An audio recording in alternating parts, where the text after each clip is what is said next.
स्वराज्य दर्शन आपल्या हक्काचे न्यूज चॅनल। वडाव गावात बहिरीदेव यात्रेचा जयघोष। देवकाठ्या स्पर्धा पाहण्यासाठी नागरिकांची मोठी गर्दी।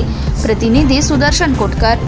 रायगड पेन तालुक्यातील प्रसिद्ध वडाव गावची बहिरीदेवाची यात्रा सालाबादप्रमाणे यावर्षी मोठ्या उत्साहात साजरी झाली। या यात्रेसाठी मुंबई, ठाणे, पुणे, कोकणसह महाराष्ट्राच्या कानाकोपऱ्यातून भाविक मोठ्या संख्येने हजेरी लावत होते। या यात्रेचं वैशिष्ट्य म्हणजे देवकाठ्यांची स्पर्धा आणि छबिनासोबत शेकडो भक्तगण आपल्या अंगावर काटेरी पेरकुट मारून घेतात। यंदा तरुण मंडळीसह ज्येष्ठ मंडळी पेरकुटे मारण्यात मग्न होती। यावेळी जत्रा दरवर्षापेक्षा जास्त प्रमाणात भरली होती। बहिरी देवाच्या लेपाचा महिमा पाहण्यासाठी दूरवरच्या ग्रामस्थांनी हजेरी लावली होती। चैत्र पौर्णिमेच्या एक दिवस अगोदर वडाव गावातील बहिरी देवाची यात्रा भरली होती। गावाच्या मध्यभागी असणाऱ्या बहिरी देवाच्या मंदिरातून दुपारी बरोबर 12 वाजता देवाचा छबिना निघाला। या छबिन्यासोबत लोक भंडारा उधळत, शेकडो ढोल वादक आणि शेकडो काटेरी पेरकुट मारणारे भक्तगण तसेच पारंपरिक गीत गाणाऱ्या हजारो महिला आणि पुरुष गीत गात वडाव गावातून छबिना मोठे ढाव दीव गावातील नागेश्वर देवाला भेट देऊन गेला।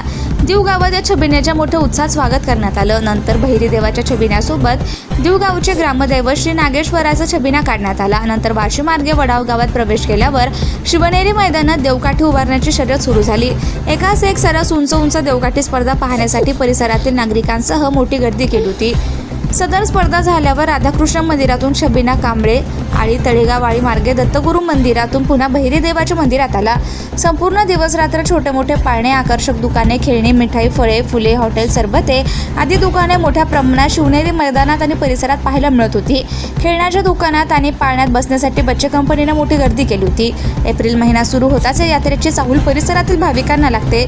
भर उन्हात यात्रा भरली असल्याने यात्रेवर पाणी टंचाईचं सावट जाणवत होतं।